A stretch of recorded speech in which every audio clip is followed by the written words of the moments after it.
तपाई कहाँ छिटो पुग्नलाई लाइक गरी हाम्रो च्यानललाई राम्ररी सब्स्क्राइब गर्नुहोला र बेल आइटम थिच्न नबिर्सनुहोला।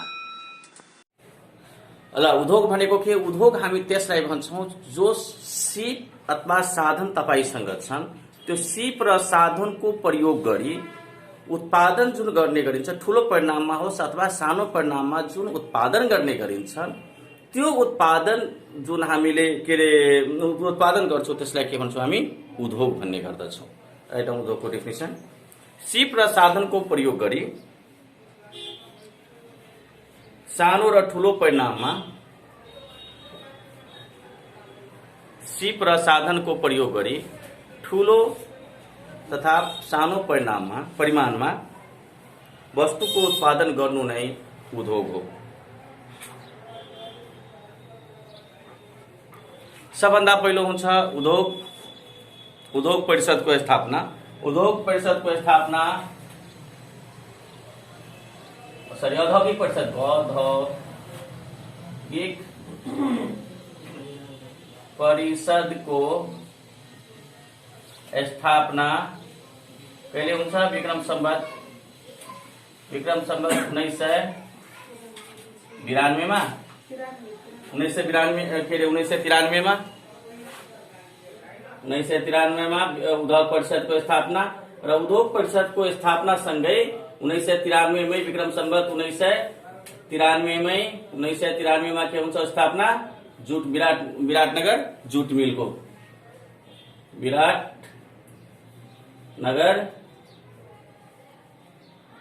जुट मिलको स्थापनाकर्ता को हो? जुट शमशेर।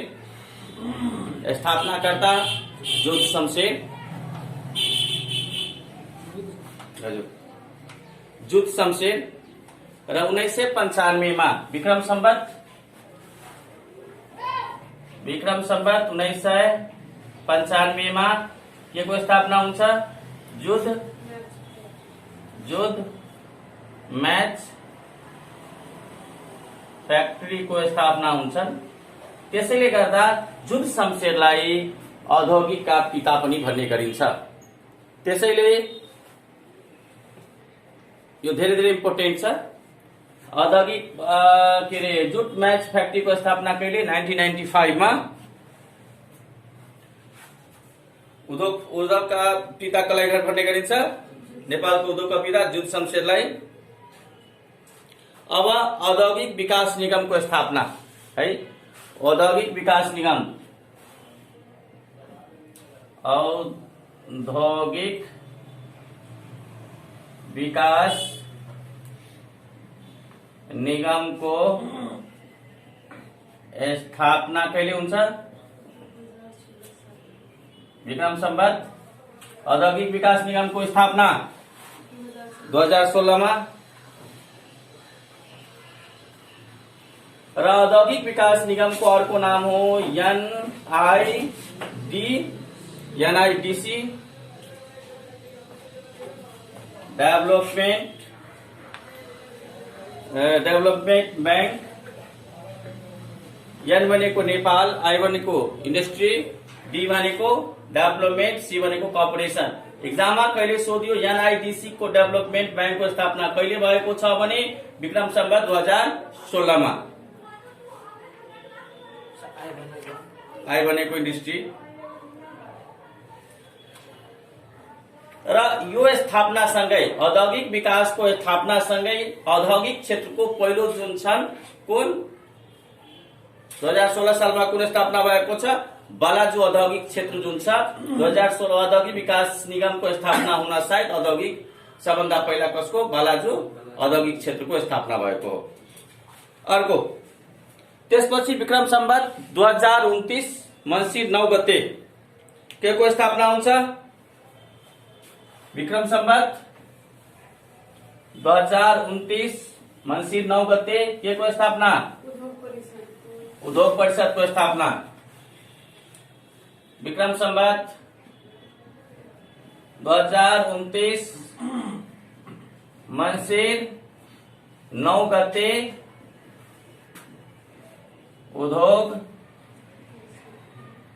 उद्योग परिषद को स्थापना। त्यसैले गर्दा मङ्सिर 9 गते कुन दिवस मनाइन्छ? उद्योग दिवस मनाइन्छ। उद्योग दिवस मनाइन्छ कहिलेदेखि? 2072 सालदेखि उद्योग दिवस मनाउने गरिन्छ। यति तपाईँ लेख्नुहुन्छ भने त्यसपछि आउनुहोस् औद्योगिक गणना। औद्योगिक गणना कहिलेदेखि सुरु भएको हो? 2022 देखि। अब अर्को पॉइंट लेखौं, औद्योगिक गणना। औद्योगिक गणना कहिलेदेखि गरिएको छ? 2022 देखि सुरु गरिएको छ भने पहिलो है, पहिलो र दोस्रो जुन छ 2030 मा गरिएको थियो दोस्रो। त्यसपछि प्रत्येक 3 हुन सम्म नियम के थियो भने प्रत्येक 5-5 वर्षमा हुनु पर्नेमा पहिलो दोस्रो जुन छ 8 वर्षपछि भएको। त्यसपछि जुन छ प्रत्येक साल 5-5 वर्षमै हुने गरिन्छ।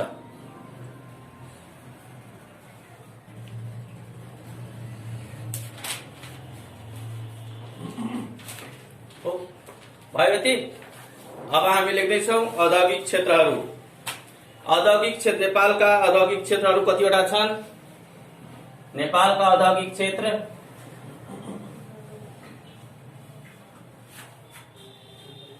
कतिवटा? नेपालका औद्योगिक क्षेत्रहरू कतिवटा? 11 वटा छन् भने सबभन्दा पहिलो बालाजु औद्योगिक क्षेत्र, जसलाई कहाँ छ? काठमाडौँमा छन् हो। यो कहिले स्थापना भएको? 2016 सालमा, जुन मैले भनिसकेका थिएँ त्यहाँनिर। र यो सबभन्दा बढी कामदार यसमै छ, सबभन्दा बढी कामदार र सबभन्दा पुरानो यही हो। त्यसपछि हामी जान्छौँ हेटौडा औद्योगिक क्षेत्र। यो सबभन्दा, यसको स्थापना 2020 मा र यसको यदि हेर्नुहुन्छ भने सबभन्दा बढी क्षेत्रफल भएको, सबभन्दा बढी क्षेत्रफल भएको। यसरी गरिकन तपाईहरुले कभर गर्न सक्नुहुन्छ। यो कहाँ छ? हेटौडा मकवानपुरमा। यो कहाँ छन्? मानपुरमा। त्यसपछि तेस्रो नम्बरमा तपाईहरुले लेख्नुस् त यो पाटन औद्योगिक क्षेत्र। हजुर, तेस्रो नम्बरमा पाटन औद्योगिक क्षेत्र, यो ललितपुर बागमतीमा छ।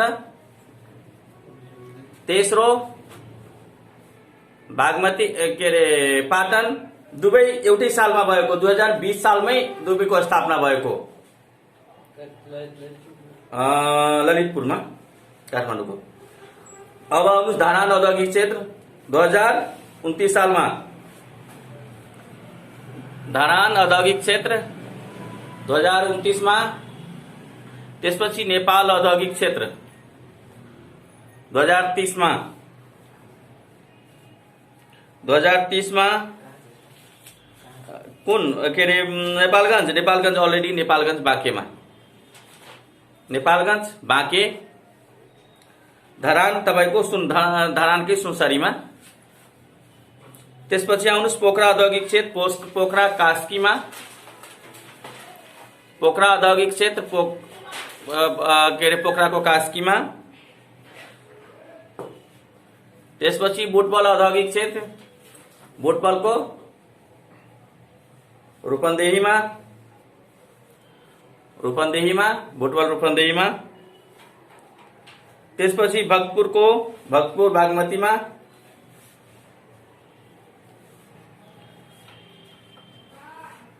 भक्तपुरको भक्तपुर औद्योगिक क्षेत्र, भक्तपुर बागमतीमा। वीरेन्द्रनगरको औद्योगिक क्षेत्र भयो के अरे सुर्खेत भेडीमा, वीरेन्द्रनगरको सुर्खेत।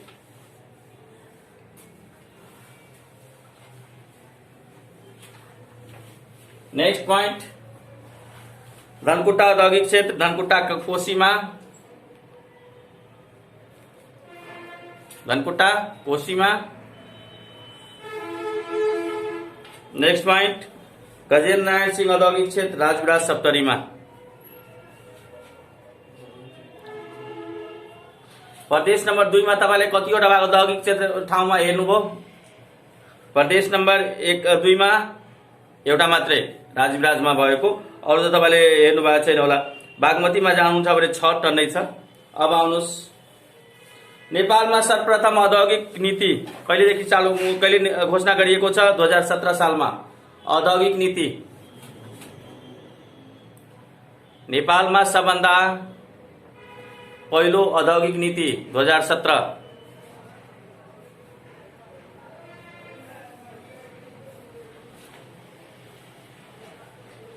र हाल प्रचलनमा रहेको औद्योगिक नीति 2067। हाल प्रचलनमा रहेका औद्योगिक नीति 2067, जुन 2067 जेठ 2 देखि लागू भएको। 2067 जुन के अरे 2067 जेठ 2 देखि लागू भएको। जुन मैले लेखाएका थिएँ राष्ट्रिय नीति, सर्वप्रथम राष्ट्रिय औद्योगिक नीति जुन छ यो यसपालि नेपाल राष्ट्रिय बैंकको अधिकृतमा सोधेको क्वेशन हो। यो जुन मैले माथि लेखाएँ सबभन्दा पहिलो राष्ट्रिय नीति जुन राष्ट्रिय औद्योगिक नीति जुन छ त्यो नेपाल राष्ट्र बैंकको अधिकृतमा यसपालि सोधेको क्वेशन हो। यो अब आउनु सार्वजनिक क्षेत्र। अब के हुन्छ भने सार्वजनिक क्षेत्रको कुरा हामीले 3 भागमा डिभाइड गरेका छौं व्यापारलाई, सार्वजनिक, निजी र सहकारी 3 भागमा डिभाइड गरेका छौं। सार्वजनिक क्षेत्र अथवा सार्वजनिक क्षेत्र कसलाई भन्छौं? जुन क्षेत्रमा सरकारको लगानी हुन्छ, नीति उसकै आधारमा हुन्छ, नियन्त्रण सरकारकै हुन्छ, त्यसलाई के भन्छौं हामी? सार्वजनिक संस्थान अथवा सार्वजनिक क्षेत्रहरू भन्ने गर्दछौं है। सार्वजनिक यसमा तपाईको जनताको केही पनि लागू गरेको छैन, पछि गएर त्यसलाई के गर्यो? निजीकरण गर्दै गयो। किनभने निजीका जुन मान्छेहरू थियो तिनीहरूको प्रतिस्पर्धा गर्नको लागि सार्वजनिक क्षेत्रलाई निजीकरणमा लगेका थिए। अब आउनुस्, सार्वजनिक संस्थानहरू 6 प्रकारका छन्। सार्वजनिक संस्थान 6 प्रकारका, 6 प्रकारमा वर्गीकरण गरिएको छ सार्वजनिक संस्थानहरूलाई। सार्वजनिक संस्थानलाई 6 प्रकारमा काममा वर्गीकरण। पहिलो औद्योगिक सार्वजनिक संस्थान, 1 मा औद्योगिक सार्वजनिक संस्थान, त्यसपछि दोस्रो नम्बरमा व्यापारिक सार्वजनिक संस्थान, तेस्रोमा वित्तीय सार्वजनिक संस्थान, 4 नम्बरमा जन उपयोगी सार्वजनिक संस्थान, 5 नम्बरमा सेवामूलक सार्वजनिक संस्थान, 6 नम्बरमा सामाजिक सार्वजनिक संस्थान। औद्योगिक सार्वजनिक संस्थान जुन छ कतिवटा छ नेपालमा? 7 वटा। व्यापारिक जुन छ त्यो 6 वटा। यो जानुहुन्छ वित्तीय 9 वटा, जनसहयोगी 3 वटा, त्यसपछि सेवामूलक 7 वटा र सामाजिक जुन छ यो 5 वटा। हाल सार्वजनिक संस्थानहरू सञ्चालनमा कतिवटा छन्? 37 वटा। सबैलाई जोड्नुस्, 37 वटा सार्वजनिक संस्थानहरू नेपालमा रहेका छन्। अब आउनुहोस् है, अब सार्वजनिक संस्थानहरूमा जानुहुन्छ भने छिटो सार्नुहोस्। सार्वजनिक संस्थानको जुन सार्वजनिक संस्थानमा जानुहुन्छ भने एउटा 5-7वटा कति कुनमा औद्योगिकमा के अरे 6वटा, व्यापारिकमा, वित्तीयमा 9वटा, जनोपयोगीमा 3वटा, सेवामूलकमा 7वटा र सामाजिकमा 5वटा। अब जसरी तपाईलाई आफू पनि सम्झन सक्नु सार्वजनिक अन्तर्गत को पर्छ? दूध विकास संस्थान, जडीबुटी उत्पादन, हेटौडा सिमेन्ट फ्याक्ट्री, जनकपुर चुरोट फ्याक्ट्री कारखाना, नेपाल औद्योगिक औषधि लिमिटेड, उदयपुर सिमेन्ट उद्योग, नेपाल के अरे ओरिएन्ट म्याग्नेट, यसरी नै। त्यसपछि व्यापारिकमा जसरी आयो कृषि सामग्री हैन, त्यसरी नै के अरे राष्ट्रिय बिउ बिजन कम्पनी लिमिटेड, यसरी गरेर आएका छन् जुन तपाईले त्यति बढी सोध्ने गर्दैन खेताहरूमा। यो तपाईलाई जुन ब्याङ्कहरूका विद्यार्थीहरू छ तिनीहरूलाई बढी सोध्ने गरेका छन्, तर कतिवटा छ त्यो सोध्छ। अब निजी कम्पनी भनेको के? जसकोमा स्वामित्व र नियन्त्रण कसको हुन्छ? निजीको हुन्छ। तर एउटा यसमा के छ भने योजना र कानून सरकारको कानून अन्तर्गत जानुपर्ने हो। आर्थिक योजना र नेपाल सरकारको कानून अनुसार उसलाई चल्नुपर्ने हुन्छ। तर स्वामित्व कसको र नियन्त्रण कसको हुन्छ? निजीको हुन्छ। त्यसलाई के भन्छ हामी? निजी संस्थान। यो ब्याङ्कको लागि बढी डेप्थमा जानुपर्छ, तपाईहरुलाई त्यति बढी जानु पर्दैन। निजीलाई पनि 3 भागमा डिभाइड गरेका छन्, एकलौटी, साझेदारी र सनिक। 3 भागमा डिभाइड गरिएका छन्। लेख्नुस् त, नेपालमा सर्वप्रथम निजी क्षेत्रलाई बिक्री गरिएको संस्था। नेपालमा सर्वप्रथम निजी क्षेत्रलाई बिक्री गरिएको संस्था चण्डेश्वरी टेक्सटाइल। बिक्री गरिएको संस्थान चण्डेश्वरी टेक्सटाइल। चण्डेश्वरी टेक्सटाइल।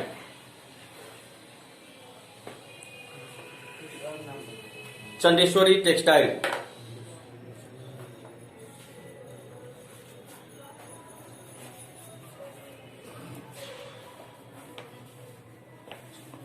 अब आउँ निजीकरण।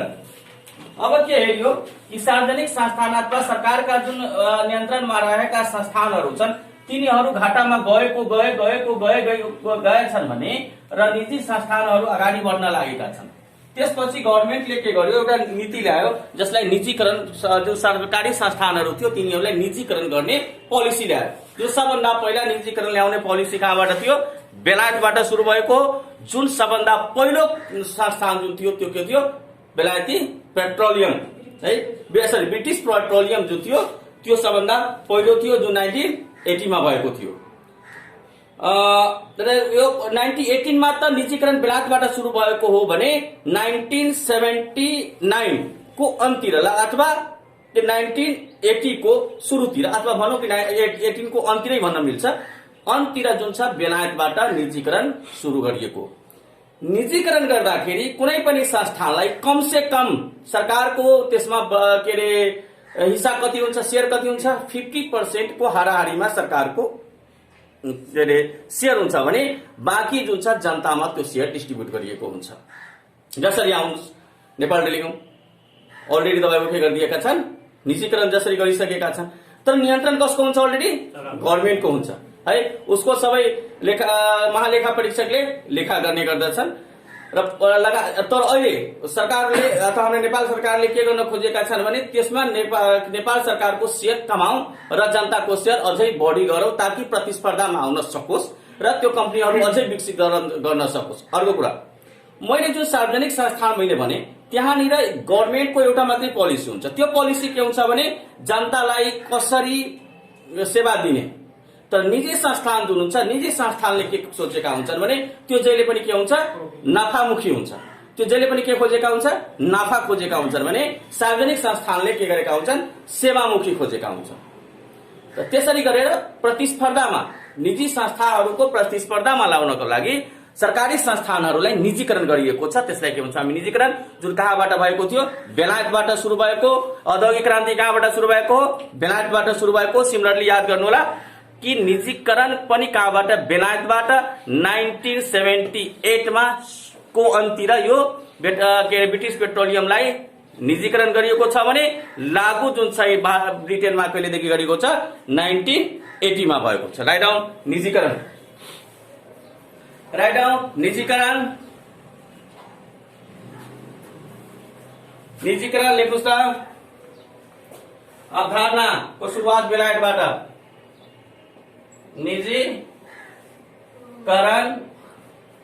निजीकरणको अवधारणा कहाँबाट? बेलायतबाट। कहिले? 1980 मा।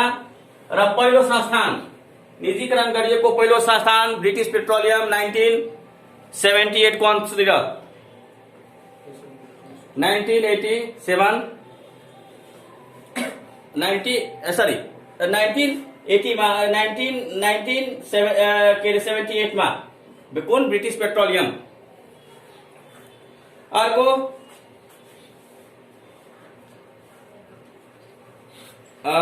नेपालमा सार्वजनिक संस्थानको निजीकरण गर्ने सम्बन्ध सर्वप्रथम नेपालमा सार्वजनिक संस्थाहरू निजीकरण गर्ने सम्बन्धमा सर्वप्रथम 6औं योजनामा नाफा नहुने संस्थानलाई बिक्री गर्ने नीति ल्याएको।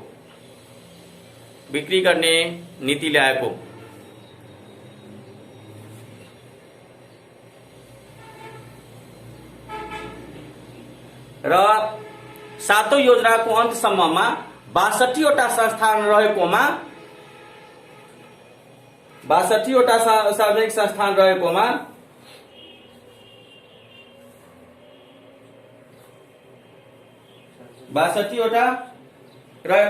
हाल 37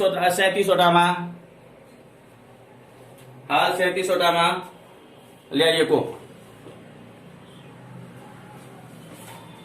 निजीकरण ऐन विक्रम सम्वत 2050 पौष 19 गते लागू भएको। निजीकरण ऐन विक्रम सम्वत 2050 पौष 19 गते लागू भएको। 2050 पौष 19 गते लागू भएको।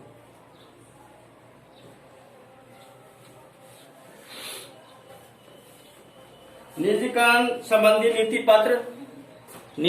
सम्बन्धी नीति पत्र सर्वप्रथम विक्रम सम्वत 2048 मा प्रकाशनमा ल्याएको। यति गरेपछि हामी यसलाई निजीकरणलाई राख्छौं र यस पाठको पहिलो भाग समाप्त गर्छौं। लाइक, शेयर र बेल बटन दबाउँदै गर्नुहोला। हस्, धन्यवाद।